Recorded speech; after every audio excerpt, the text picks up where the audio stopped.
नवाज शरीफ का कोई स्टेटमेंट थी कि जी हमारे जो यूथ जो हमें वोटर जो हमारे हैं वो मम्मी डैडी नहीं है बेसिकली।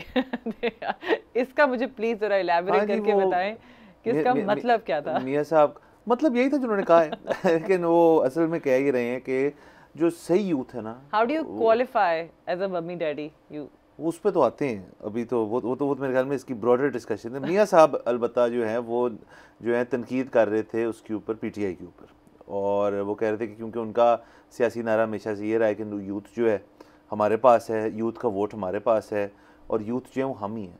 तो इस दफ़ा हमने ये देखा है कि दो सियासी पार्टियाँ, पीपल्स पार्टी और पीएमएलएन के अंदर थोड़ा सा जो ओल्डीज़ हैं उन्होंने थोड़ी सी बैक सीट ली है और यंगर लॉट को आगे आने दिए। नून लीग की सूरत में मियां साहब का मोमेंटम और सारा कुछ जो है वो वाला नहीं है जो 2013 में था, वो उस तरह से आपको जलसों में भी नज़र आ रहा। इनफैक्ट एक तो जलसों पे तो उन पर तनकीद भी हुई कि वो जल्दी चले गए वहाँ से स्पीच करके, लेकिन वो अपने फ़ौरन बात करवाते हैं मरीम नवाज़ से स्पीच, और उनकी सियासी एंट्री भी है इन इलेक्शंस के बाद। जो भी वो ओहदा संभालती हैं, जो भी अगर वो सीट लेती हैं, उसके बाद जो भी पार्टी का तक तो उनकी हमेशा से ग्रूमिंग चल रही है नायब सदर के तौर पर उनकी मीडिया विंग के हेड के ऊपर, लेकिन वो यूथ का फिगर वो है वहाँ पर। पीपल्स पार्टी की जानिब तो ये कि बिलावल भुट्टो ज़रदारी जो हैं वो तो मेरे ख्याल में रोज़ के कुछ 2 दर्जन जलसे कर रहे हैं, और उसके अलावा वो मुख्तलिफ पॉडकास्ट पे भी आए हैं, हमने ये भी देखे, मैंने उनके सुने, अपने मैनिफेस्टो के ऊपर आ रहे हैं, और वो भी यही बात करते हैं कि यूथ जो है अब हमारी बारी। वो तो पहले माजी में हमने शो पे बात की थी, उन्होंने तो इनफैक्ट अपने वाले साहब को भी एक पॉइंट पे कहते थे, उनके हवाले से बात की थी कि अब ये बड़ों की या बाबों की जाने का टाइम हो गया, अब हमारा टाइम है। तो ये इनफैक्ट असल में इस पूरे इलेक्शन के अंदर जिस भी सराउंडेड बाय तनकीद और मसाइल, मेरे ख्याल में एक सिल्वर लाइनिंग ये है, उसके अंदर वो मारूसी सियासत वाली बात अगर हम अलहदा कर दें तो ये डेफिनेटली है कि इस दफ़ा दो बड़ी पार्टियों के अंदर से यूथ फैक्टर जो है वो बाहर आ रहा है। अब आ जाएगा मम्मी डैडी वाली बात पे, तो वो मैं वो फेंकना चाहूँगा ली की तरफ। आप वो बेसिकली मियां साहब ने कहा है जी कि ये तासुर के यूथ सारी पीटीआई के पास है, ये गलत है, मम्मी डैडी जो हैं वो उधर हैं, बाकी हमारी तरफ हैं।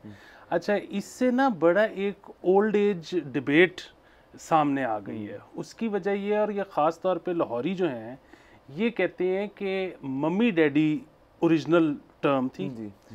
कराची वाले उनको लगता था कि इससे जो है ना वो तजलील ज़्यादा हो रही है, तो कराची के मम्मी डैडियों ने टर्म इंट्रोड्यूस की बर्गर।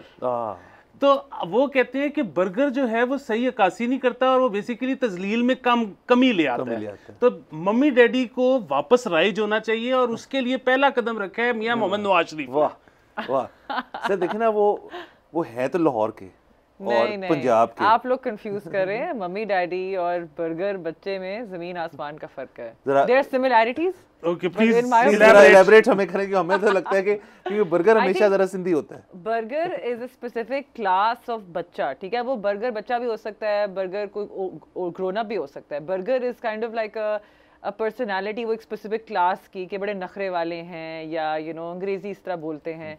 जो मम्मी डैडी बच्चे होते हैं वो हर बात पे रोना डाल देते हैं, या बड़े, मतलब मेरा तो ये ख्याल है, like that's the definition that I would come up with these two. लेकिन वो तो मेरे ख्याल में दोनों ही होते हैं। ये कि मेरे ख्याल में सर्टेन क्लास कोई स्टीरियोटाइप किया जाता है इसके अंदर। ये जो नाजुक है ना, जो धूप में खराब हो जाते हैं।